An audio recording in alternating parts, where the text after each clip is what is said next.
अमरनाथ की कथा, शिव द्वारा ब्रह्मा ज्ञान प्रदान। महादेव सोचते हैं, हमारे प्रत्येक वचन पर हुंकार कौन भर रहा? कौन है वह प्राणी जो हमारी आज्ञा के बिना इस दिव्य ब्रह्मा ज्ञान के संदेश को सुनकर हुंकार भर रहा था? उपस्थित हो। समय का पता ही नहीं चलता। मैं तुम्हारे लिए अपना विज्ञान का महान संदेश लेकर आया हूं, जिसे पाने की आकांक्षा में कई दिनों से तुम्हारे हृदय में द्वंद्व चल रहा है। ब्रह्मा ज्ञान प्राप्त करने के उद्देश्य से तुम जिस गुफा में खड़ी हो, वह प्रकृति से भी अधिक गूढ़ और रहस्यमयी है। इस सुंदर स्थान के स्वामी हमारे अतिरिक्त समस्त संसार में सर्वप्रथम तुम इस स्थान में उपस्थित होकर यहाँ का रहस्य ज्ञात कर रही हो। पर्वतराज हिमालय के अत्यंत कठिन, दुर्गम तथा हिम से ढके मार्गों में स्थित यह पवित्र गुफा हमारा तंत्र रहस्यमयी एकांत निवास स्थान है। हमारे अतिरिक्त किसी भी जीवात्मा को अब तक यहाँ आने का विधान नहीं था।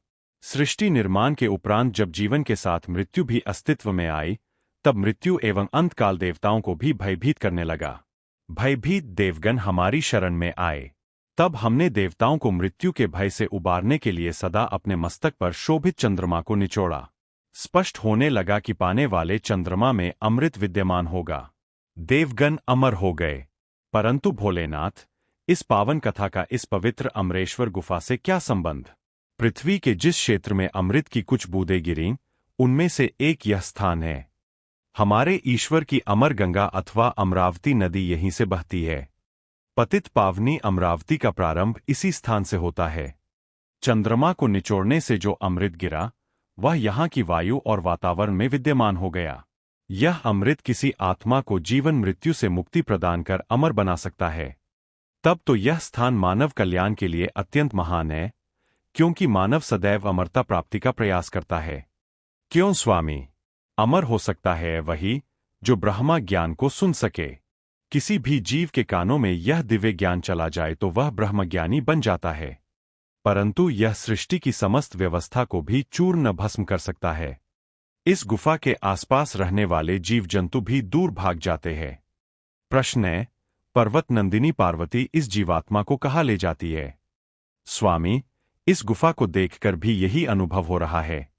हम इसी आश्चर्यचकित करने वाले स्थान पर तुम्हें ब्रह्मा ज्ञान का अमर संदेश प्रदान करें। इसी कारण भविष्य में यह गुफा अमरनाथ धाम के रूप में प्रसिद्ध होगी। जय अमरनाथ धाम। आज हमारे प्रिय मास श्रवण की पूर्णिमा है। आज के दिन जो श्रद्धालु सच्चे भाव से हमारी प्रेरणा पाकर यहाँ हमारे प्रतीक शिवलिंग के दर्शन करेगा, उसे अमरता के साथ वैसा ही दिव्य ज्ञान प्राप्त होगा जैसा अब हम तुम्हें प्रदान करेंगे। चंद्रमा के बढ़ने के साथ ही मेरा प्रतिरूप हिमनिर्मित शिवलिंग अवतरित होगा। पूर्णिमा के दिन पूर्ण होगा तथा चंद्रमा के घटने के साथ अमावस्या तक मुझमें विलीन हो जाएगा। इस आसन पर विराजमान हो जाओ तथा कठिन समाधि अवस्था में यह ज्ञान तुम्हें प्राप्त होगा। सुनने की सहमति होनी चाहिए। हमें यह ज्ञात है, ब्रह्मकथा सुन रही हो तुम। पूर्व काल में हमने अपने निर्गुण दिव्य तेज से नगरी का निर्माण किया। प्रणव सहित ब्रह्मा ज्ञान की साधना करते हुए जब से एक दिव्य ध्वनि का निर्माण हुआ, उसकी लहरों से नमः श्री हरि विष्णु का संपूर्ण शरीर आनंद लहरियों में डूबने लगा। उनके शरीर में पवित्र ओंकार माहेश्वरी शक्ति प्रकट हुई। यह ओंकार माहेश्वरी इस बात का संकेत था कि परम पुरुष श्री हरि विष्णु को ब्रह्म ज्ञान का साक्षात्कार हो गया। शिव का स्वरूप ही परमात्मा का स्वरूप है। यह ब्रह्मा ज्ञान अपने हृदय में देखना शिव तत्व की प्राप्ति है। लोक कल्याण हेतु तथा शिव भक्ति में निरंतर प्रयत्न करने वाले निर्मल धन और सात्विक बुद्धि वाले शीघ्र शिव तत्व की प्राप्ति करते हैं। सृष्टि के कण-कण में शिव तत्व की अनुभूति प्राणी मात्र की श्रद्धा और भावना से होती है। जो अपने को श्रेष्ठ नहीं मानता, पवित्रता की ओर अग्रसर होता है। उस अहंकार रहित जीवात्मा को शिव भक्ति, शिव ज्ञान और शिव तत्व की प्राप्ति हो जाती है। उसकी बुद्धि तेजस्वी और ओजस्वी हो जाती है। इतना प्राप्त करने के बाद कुछ भी शेष नहीं रहता। शिव ज्ञान और शिव भक्ति को प्राप्त करने हेतु अपना जीवन समर्पित कर नमः शिवाय का जाप करो। में समाहित है संसार का सर्वश्रेष्ठ ज्ञान। त्रिदेवों को समर्पित पूजा का यह स्वरूप जीवन के कल्याण का स्वरूप है। उसे कल्याण रूपी शिव स्वरूप को नमन कर परमरूप शिव को प्राप्त करने का यही सर्वोत्तम उपाय है। यही ब्रह्म ज्ञान का सत्य है। यही शिव की सुंदर रचना है, मेरे द्वारा प्रकट सत्यम, शिवम और सुंदरम से युक्त। यह ब्रह्मा ज्ञान उन्हें प्राप्त होता है जो मेरे स्वरूप को पहचानते हैं। मेरी आज्ञा अनुसार धर्म मार्ग पर चलने वाले प्राणी मेरी ही कृपा से माया और मोह से मुक्त होकर मेरे परमानंद स्वरूप को प्राप्त होते हैं। स्वयं मेरे द्वारा रचित और कहे गए इस दिव्य ज्ञान को प्राप्त ज्ञानी ज्ञान की अग्नि से अपने कर्म के शरीर को क्षण भर में जलाकर मेरी कृपा से कर्मबंधन से मुक्त हो जाता है। तब इस सृष्टि का सबसे गोपनीय रहस्य उसके सम्मुख रहस्य नहीं रह जाता, वह स्वयं शिव तत्व प्राप्ति का प्रतीक बन जाता है। यही परम दिव्य ब्रह्मा ज्ञान है जिसे पाकर तुमने अपनी आत्मा को मुझमें समाहित कर दिया। ब्रह्म ज्ञान प्राप्त करने से पूर्व ही पार्वती निद्रामग्न हो जाती है और उनके स्थान पर श्रापित कबूतर रूपी ऋषि ब्रह्मा ज्ञानी बनते हैं। यह भी विधि का विधान था। ज्ञान का होना भी संभावित शिवलीला का ही अंग था। यह भी अटल सत्य है, संसार में जो कुछ भी घटित होता है वह महेश्वर शिव की इच्छा से होता है। तुम सो रही हो पार्वती, तुम अपनी निद्रा को रोक न सकीं। परम शिव तत्व और ब्रह्मा ज्ञान की प्राप्ति के स्थान पर तुम्हें निद्रा ही मिली। हमारे प्रत्येक वचन पर हुंकार कौन भर रहा? कौन है वह प्राणी जो हमारी आज्ञा के बिना इस दिव्य ब्रह्मा ज्ञान के संदेश को सुनकर हुंकार भर रहा था? उपस्थित हो महादेव, आपकी आज्ञा के बिना तीनों लोकों में एक कान भी इधर से उधर नहीं होता। मुझे आपके डमरू की ध्वनि द्वारा इस स्थान पर पहुंचने का संदेश मिला। क्या आपकी इच्छा के बिना कोई साधारण प्राणी इस भयानक हिमक्षेत्र में जीवित रह सकता है? यदि मैंने आपकी आज्ञा का उल्लंघन किया हो तो आप मुझे दंड दें। भोलेनाथ, मैं आपका पापी हूं, आपके दंड का ही योग्य हूं। स्वामी, यह सब माया आपने मुझे ब्रह्मज्ञान देने हेतु रची थी।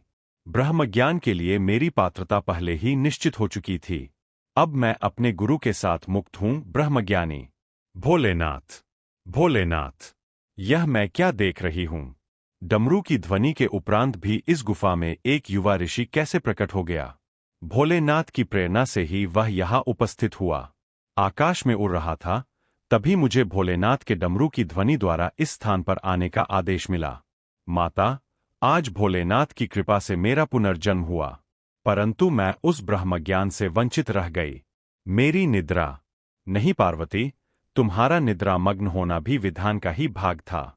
अब तुम अपने गुरु के पास जाकर हमारे द्वारा प्राप्त दिव्य ब्रह्मज्ञान उन्हें प्रदान करो। यह तुम्हारा कर्तव्य है। संभवत भविष्य साक्षी होगा कि तुमसे अधिक मूल्यवान गुरु दक्षिणा किसी शिष्य ने अपने गुरु को नहीं दी। तुम्हारे विनम्र स्वभाव और सदाचार से प्रसन्न होकर हम तुम्हें दिव्य शक्तियां भी प्रदान करेंगे। स्वामी, मैं आपकी महान कृपा के योग्य नहीं थी। अब मुझे आज्ञा दें जिससे मैं अपने गुरु को शीघ्र मुक्त कर सकूं। स्वामी, क्या मैं ब्रह्मज्ञान से वंचित रहूंगी? तुम्हारे मन में जो प्रश्न जन्म ले रहे हैं उनका निसंकोच उल्लेख करो। स्वामी, यह अमरनाथ गुफा आपके ब्रह्मज्ञान देने से ब्रह्मभूमि बन गई है। मेरे मन को प्रफुल्लित कर दिया है। स्वामी, अब मेरा मन यहां से जाने को उत्सुक नहीं है। क्या हम इस स्थान पर अनिश्चित काल तक निवास नहीं कर सकते? नहीं पार्वती, उन प्रियजनों की भी चिंता करो जो हमारी शरण में कैलाश पहुंचने वाले हैं। ब्रह्मज्ञान के लिए रत्नशील होंगी, इससे उन सबका कल्याण होगा। तुम स्वयं ब्रह्मज्ञान प्राप्त कर सको, इसके लिए भी कितनी लीला रची गई। तुम्हारी इच्छा का सम्मान करते हुए हम तब तक यहां निवास करेंगे जब तक तुम स्वयं कैलाश जाने की इच्छा नहीं करती। किंतु हम इस रूप में न रहकर हिमनिर्मित शिवलिंग में ज्योति रूप में निवास करेंगे। यह एपिसोड पसंद आया हो तो कृपया हमारे चैनल को सब्सक्राइब करना ना भूलें। सब्सक्राइब करने से आपको हमारे सभी नए एपिसोड्स की जानकारी सबसे पहले मिलेगी।